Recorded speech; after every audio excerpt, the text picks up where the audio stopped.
Hello， 各位大家好，我是小罗，在我旁边的这一位呢是玉妹。在大家影片所看的当中呢，就是知道我们今天又出外景。那今天呢，我们来到了一个地方，是专门做一些首饰啊、戒指啊等等之类的东西。那他这边呢的工作室的名字叫做手作精工工作室哦。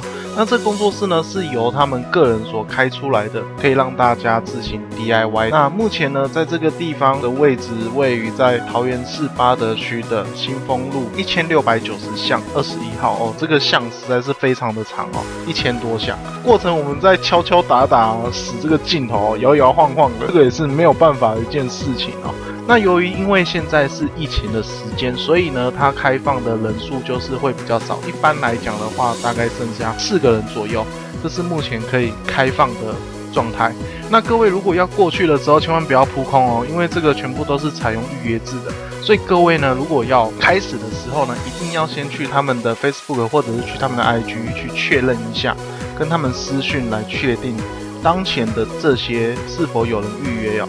因为这些东西通常在制作必须要花上2到4个小时，基本上我们在那边待了是4个小时左右，就是敲敲打打的过程。我觉得对我来说比较重要的过程就是所谓的教你如何敲自己要的东西。如果各位要预约啊，然后同时预约跟他聊完以后呢，就是你要先汇款的动作。现在是自己开个人工作室，我觉得这个超强的。个人工作室一直以来都是我个人向往的一个目标，它就会有一个环境，然后可以让你去在里面做，同时他也会教你要如何去用这些工具啊，还有安全啊等等的讲解都会有。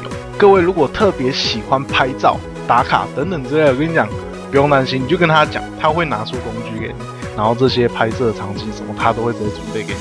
那灯光啊什么的，稍微换个角度就有。所以各位可以过去，然后接下来呢，我们会给各位看一下我们的这个过程。当然，这过程实在是太久了。拍到我整个都没电了这样，然后就继续充电硬撑啊硬拍这样。我们接下来就会展示一下我们的这个拍照的他们的场景的过程，还有一些录影的过程哦。接下来大家就先看看影片吧。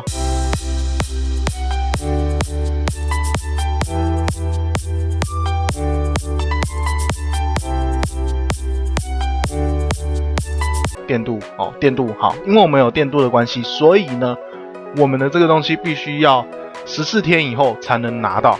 对，所以呢，我上礼拜去，这礼拜拍片剪出来，然后要下礼拜才拿得到。因为我影片这周要出，所以呢，这个应该会放在下一支影片，然后开场的时候给各位看。我们自己做出来的那种感觉啊，才叫是真的。好，那以上呢，我们今天影片就先到这里啊。喜欢的影片记得点赞、大家分享。如果有任何问题，欢迎在下面来告诉我。好，各位再见。